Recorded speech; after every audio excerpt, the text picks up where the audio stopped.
In today's Take a Day, I want to talk about the Los Angeles Clippers. And I want to talk about a potential pickup that can really serve value for them. Now, before we get into that, please subscribe. Also hit the notification bell so you can get the newest and the bonus content first. We put content out every day, so you won't miss any content here.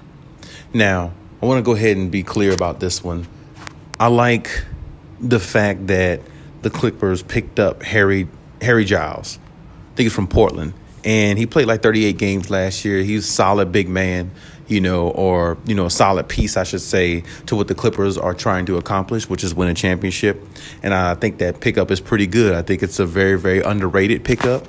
And I think he can definitely serve value as well, for the Clippers, pending on, health and everything like that. Of course, you could say that about any player at this point, because what we saw last year seems like nobody could stay healthy. Seems like it just drugged them through the mud. I don't know what it was about last season going into the playoffs, but it really just took out all of our favorite players, except with the exception of a few. Kevin Durant was the only superstar, I think, left in the playoffs last year that I personally, actually like. LeBron was out, Kawhi was out, let's see, Donovan Mitchell was hurt, Chris Paul was hurt at a point in time. And even a report came about Devin Booker, having hamstring issues and stuff like that, even though his team made it to the finals. But and then Trae Young got hurt, it was just so much injuries and so much stuff going on in the NBA this past season, postseason, I should say. And it just was bad for the NBA. But with all that being said, looking at the way things are now and the way the Clippers are constructed, I feel like they have a really good chance. And as I said yesterday, I think they're going to be a very underrated type, dark horse type team in the regular season, because nobody's expecting them to just blast off, without Kawhi Leonard. I still think they can blast off. I still think they can have a really good season. I still think they can be a fourth or fifth, between, fifth, sixth seed, somewhere in there. I believe they can do that, and hopefully everybody stays healthy. Like I said, that's the main goal. But today I wanted to really speak on a topic of somebody that they're potentially looking into kind of hard, from what I'm seeing from the reports, that I think they find some value in. I think that they think this guy can serve value. And if they are able to pull it off, that would be great. But the person I'm talking about is the Memphis Grizzlies' Dillon Brooks. Now, I don't know if you've seen Dillon Brooks play. I don't know if you've watched his game. I don't know if you watch how he is and how he, carries himself and everything like that. But if the Clippers were able to acquire somebody like him, I think he would serve a lot of value for the Clippers. Because when I watched Dillon Brooks play for the Memphis Grizzlies, and I understand Memphis Grizzlies didn't come on TV that often. They weren't a focal point of the NBA, and they never have been. But when I watched the Memphis Grizzlies, I saw basically almost a scoring Patrick Beverley. Dillon Brooks can score the basketball, and he's rough like Patrick Beverley. I mean, that is exactly what the Clippers need.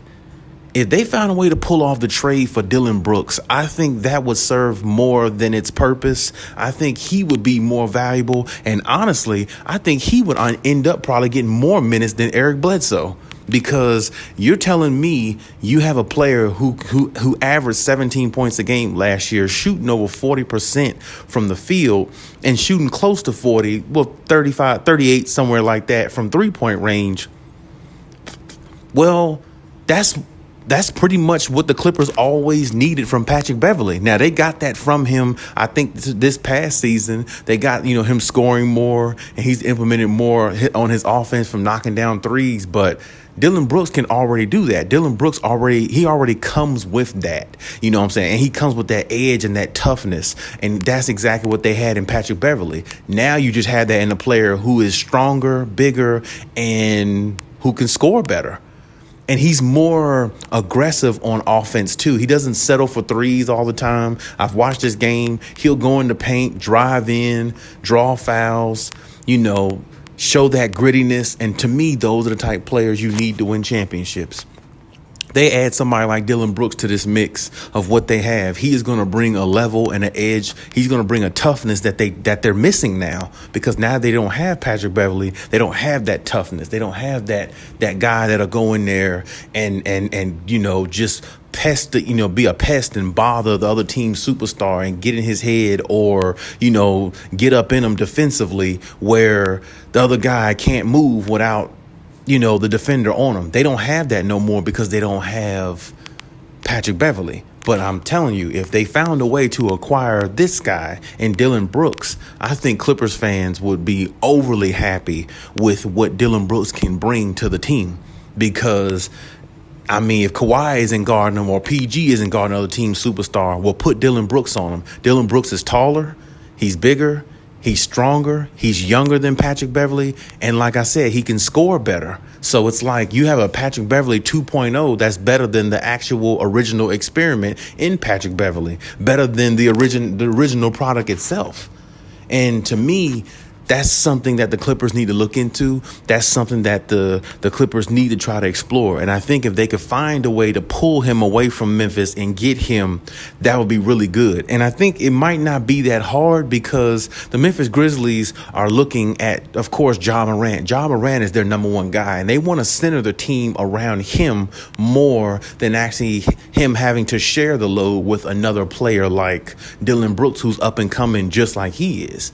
So if that's Memphis, if that's their MO, if that's what they're trying to do, is build the team, solely around Ja Morant, it might not be that hard to pull Dillon Brooks away from the Memphis Grizzlies. Besides, the Clippers just did them a favor anyway and basically gave them Patrick Beverley and Rajon Rondo, in that in that trade or whatever. So, but of course they didn't keep Patrick Beverley, but still, they already did them a favor. So it's like it's almost like Memphis owes them a favor back. Of course, business doesn't work that way, but hey, you could look at it that way. So, like I said, personally, I don't think it'll be that hard to pull Dillon Brooks away. He's not overvalued or a valued star or anything like that in the league. He's an up and coming, guy in the league. So, with that being said, the Clippers have a really good chance of pulling this off. And I think if they do, I'm telling you, I feel like he could serve a lot of value for the Clippers in ways that Patrick Beverley couldn't on offense. And like I said, he could put pressure on defense too, because he's bigger, stronger, and he's younger. And he's just nasty. I've seen him play. I've seen his rough edge. I like it. I've liked him when I first laid eyes on him and watched him play. I said, yeah, that's a dude right there that can help a team win if he gets on the right team and in the right system, because he's definitely what most teams want. Somebody rough, somebody that's willing to go out there and not be scared of the moment and go out there and play and have fun and just take the game seriously from an emotional standpoint of just wanting to win. And that's what I see in Dillon Brooks. But hey, let me know what you think in the comment section about Dillon Brooks and what you think. And let me know if that'd be a good pickup for the Clippers, or do you think it wouldn't be? As we always do, let's engage in the Cali Tech community. And hey, Cali out.